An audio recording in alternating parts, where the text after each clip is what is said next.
আমরা অজস্র নারী নেত্রীরা এখানে উপস্থিত হয়েছি একটি দাবিতে, সেটি হলো বড়মনি বিগত দুইবার ধর্ষক হিসাবে চিহ্নিত হয়েছে। বিগত দিনে যে মেয়েটিকে ধর্ষণ করেছিল, আমরা সেই ঢাকা থেকে আমাকে নির্দেশ দেওয়া হয়েছিল, আপনি 35 বছর যাবৎ মানবাধিকারে কাজ করেন, আপনি সরব না কেন, আপনি নীরব থাকেন কেন? তখন তাদেরকে বলেছি আমার ঘাড়ে একটি মাথা, সুতরাং তাদের ভয়ে টাঙ্গাইলবাসী এতদিন মাথা উঁচু করে কেউ দাঁড়াইতে পারে নাই, কেউ কথা বলতে পারে নাই।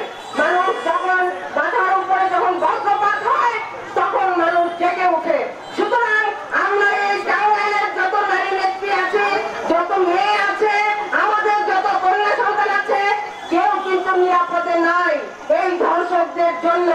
সুতরাং বিগত দিনে যে বড়মনিতে পার পেয়ে গেছে এবং সেই ধর্ষণের শিকার মেয়েটিকে হত্যা করা হয়েছে, সেই মামলাও কিন্তু ডিসমিস হয়ে গেছে।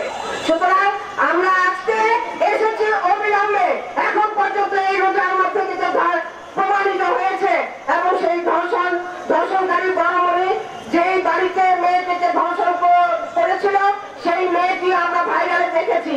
সুতরাং আড়াল আবদাল করার কোনো সুযোগ নাই, বাংলাদেশের 16 কোটি মানুষ সেটি দেখেছে। আজকে আমরা বলতে চাই, আমি বিশেষ করে আমরা যারা এখানে মানবাধিকারে কাজ করেছি, প্রত্যেকবারই আমরা যে কোনো ধর্ষণ, যে কোনো পাচার, যে কোনো নারী নির্যাতনের বিরুদ্ধে আমরা সোচ্চার থেকেছি, তখন পুলিশ ভাইয়েরা কিন্তু আমাদের সহযোগিতা করেছে।